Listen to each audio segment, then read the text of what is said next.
এখানে বাগান চাষ করছেন, উনি পরিচর্যা করছেন। মেঘজুল যে জাত, মেঘজুল, হ্যাঁ, বিশাল বড় বড় খেজুর। এটা হচ্ছে আপনার এখানে 20টা জাতে। কত ধরনের জাত আছে? জাত অনেক জাত, 35-40টা জাতই আছে। আবার নতুন নতুন করে জাত নিয়ে আসছি। আপনি এটা কোথা থেকে আনছেন? আমরা নিয়ে আসছি সর্বপ্রথম সৌদি, তারপরে কাতার, দুবাই, ওমান, এইসব দেশ থেকে আমরা চারা সংগ্রহ করছিলাম। আপনি কি বিদেশে ছিলেন নাকি এক সময়? লোকজন আছে। আপনি যান নাই? হ্যাঁ, লোকজন আছে, ওনারাই পরামর্শ দেয় কখন ওনাদের মারফতেই। হ্যাঁ, কখন সার দেওয়া লাগবে, কখন কীটনাশক দেওয়া লাগবে।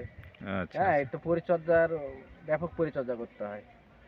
আচ্ছা, ঠিক আছে, আপনি বাগান চাষ করুন, পরিচর্যা করুন। জনগণ এখান থেকে চারা নিয়ে যাচ্ছে এবং খেজুর দেশে যেহেতু হচ্ছে সেহেতু সবাই চাষ করুন আপনারা। আমিও চেষ্টা করব আমি নিয়ে যাওয়ার জন্য, যে 2-4টে যাতে লাগাতে পারি, তারপরে চেষ্টা করব। আচ্ছা, ঠিক আছে, আচ্ছা, আল্লাহ হাফেজ। তাহলে ভালো থাকেন। আচ্ছা, আল্লাহ হাফেজ।